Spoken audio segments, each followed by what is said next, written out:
Hello and welcome to my channel. We are going to go over the provisional roster for the United States.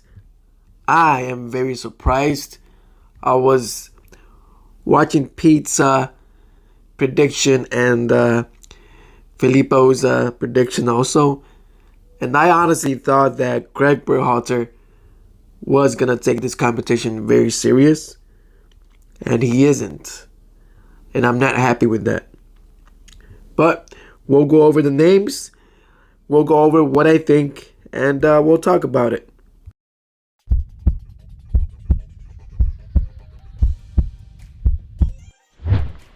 The goalkeepers are Brad Guzan, Bill Hamid, Sean Johnson, Tim Melia, and Matt Turner, all MLS goalkeepers. The three that I think are going to be taken are Brad Guzan, Sean Johnson, and Matt Turner. Bill Hamid and Tim Melia aren't going to be called up. The starting goalkeeper in my eyes is going to be Matt Turner. But he might go with Brad Guzan because of the experience. Sean Johnson's good too. But I am interested to see what Matt Turner can do, to see if he can take away David Ochoa's spot as the third goalkeeper for the United States. They're covered here very well. All five of these goalkeepers can do a good job. And I think they're all at a similar level. But the one that I said is probably the best option here is Matt Turner. Okay, our defenders: Julian Araujo, George Bello, Reggie Cannon, Cameron Carter-Vickers, Justin Che, Kyle Duncan, Chase Gasper, Jonathan Gomez, Aaron Herrera, Henry Kessler, Shaq Moore, Eric Palmer Brown, Kevin Paredes, Donovan Pines, Miles Robinson, James Sands, Austin Trusty, Sam Vines, and Walker Zimmerman. If Greg Berhalter can captain Julian Araujo, I don't know if it's true about after 4 friendlies you are captained. So if that's true, then Julian Araujo should be, if not captained, will be captained. Obviously, since the US doesn't have any more friendlies to play, the Gold Cup will captain any dual nationals here. So like I said, Julian Araujo should be captained here. George Bello, very good. He's very young, very fast player. Do I think he has a bigger ceiling than some of the guys already in the national team? I don't think so. Reggie Cannon is obviously going to go. Cameron Carter-Vickers has been in the championship playing for many years now. He has not been able to get into the first team for Tottenham. But he plays well. He does his job just fine. Justin Che, actually Bayern Munich might buy him, which would be great to see 2 center backs from the US at Bayern in the first team. That would be great. You got Kyle Duncan, very good too, but he's gonna have to take 8 of these guys, and I would say it's gonna be Zimmerman, it's gonna be Araujo, Reggie Cannon, Cameron Carter-Vickers, Shaq Moore, Miles Robinson, Eric Palmer Brown, and probably James Sands. But I did notice Jonathan Gomez, who was just with the camp with Mexico's national team, he was rooting for them in the Nations League final. He was happy. Greg Berhalter, I think, has been pressured to not lose any dual nationals, is what I'm getting at. because any dual nationals that can potentially play for Mexico or anybody else, he has been calling up. Which is good. But guys, the World Cup is in a year and a half. You don't have time to capture dual national players. You need to start having your base, having them play together. I understand your main team is tired, but Mexico is not effing around. They lost Nations League, and now Tata Martino has to win the Gold Cup. Has to win the Gold Cup. There is no other option. And the last time that the US took a second team to Nations League that I remember was 2009 when they lost the final to Mexico 5-0. And I wouldn't be worried about Mexico if Honduras takes their best team, if Costa Rica takes their best team, if for some reason Jamaica is able to gather their full squad. By the time they get into the playoffs, they're going to be an okay team. Curaçao is there. Canada, if they take their full team. The U.S. might be in trouble. I thought the U.S. would make the Olympics. Not easily, but I thought they would make it. Don't underestimate your teams. And looking at this list of players, I'm not sure how many of these defenders have played with each other. So, but let's continue with the list. We got our midfielders here. Kylian Acosta, Cole Bassett, Gianluca Busio, Johnny Cardoso, Caden Clark, Hassani Dotson, Leon Fleck, Julian Green, Sebastian Lletget, Mihailovic, Moses Naiman, Andres Perea, Paxton Pamako, Christian Roldan, Tanner Tasman, Eric Williamson, Jackson Ewell. Looking at this list, most of these guys played in the pre-Olympic qualifiers, and they didn't get very far. And now you're calling up even younger guys like Caden Clark, Gianluca Busio. Pete has been saying that the U.S. needs more playmakers out there. I don't think that these two guys are going to be enough for Gold Cup to be your playmakers. Cardoso looked great with a full team of senior players around him in the other friendlies, not in the pre-Olympics, in the earlier friendlies.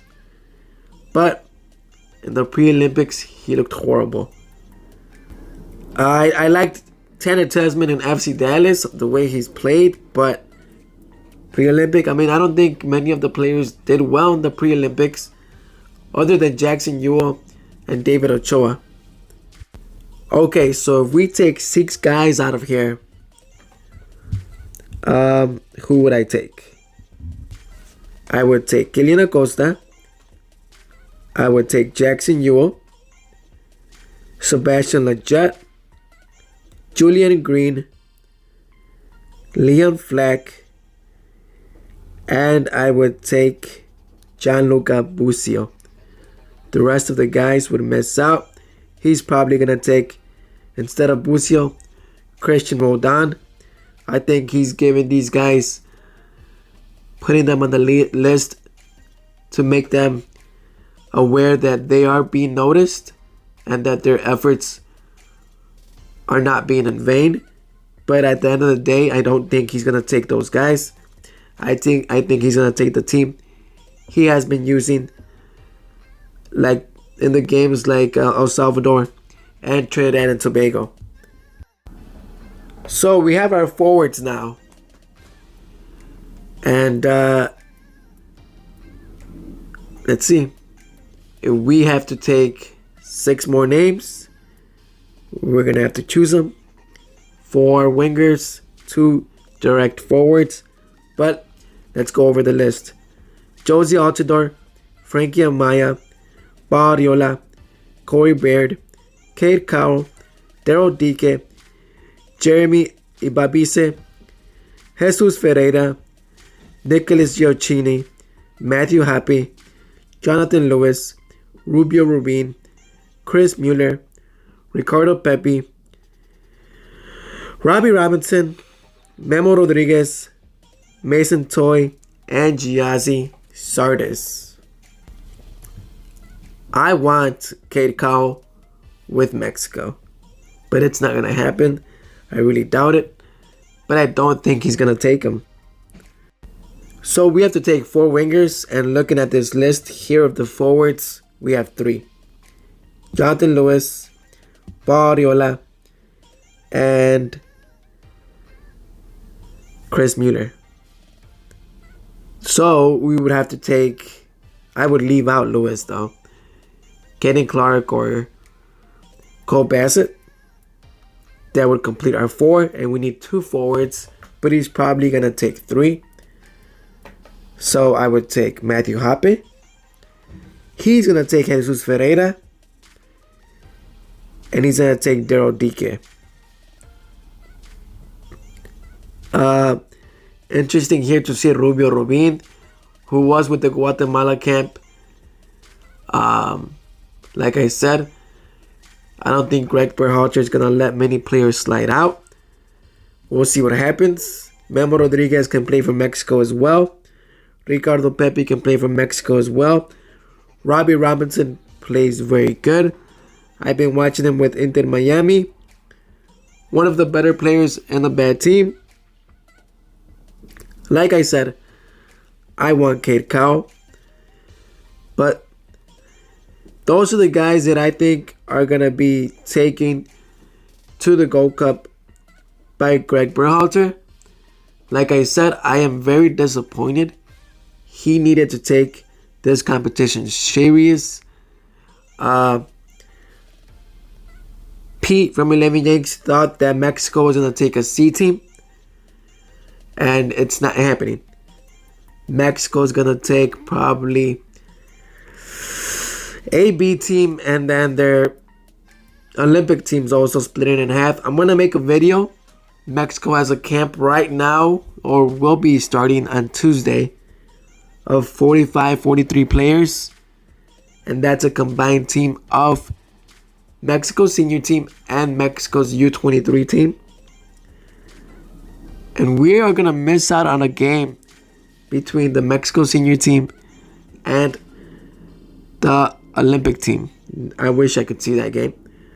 But comparing this list to Mexico's 43, I would have to go with Mexico's team. What I was saying about Pete was he thought that Mexico taking a C team or B team, the U.S. team that he had put up in his prediction was similar to this list here for Greg Berhalter. And he thought they could very well win this competition. I don't even think Mexico's C team would win this cup with Canada being here, Qatar being here, Honduras and Costa Rica. It's not easy. We've seen both that Mexico and the U.S. struggled against Honduras. If he does call up the team that I said he would take, it's going to be a team that he has been calling up other than the guys in Europe. A team that beat Trinidad and Tobago. A team that beat El Salvador 6-0. But it's going to be a surprise for us all when he puts out the list. I do like the names. It shows that the U.S. has potential still in MLS, ready to go to Europe. I like it a lot. We're going to see what happens. You guys tell me what you guys think the U.S. can potentially do with the roster that he has here. Do you think it's enough to beat Mexico? You guys don't know Spanish, obviously. Most of you guys watching this video. So the video that I am going to be putting up of Mexico's 43-ish players is going to be in Spanish. But obviously you guys know the names, and then you will see that Mexico is taking this very, very serious. Have a good day, and I'll see you guys soon.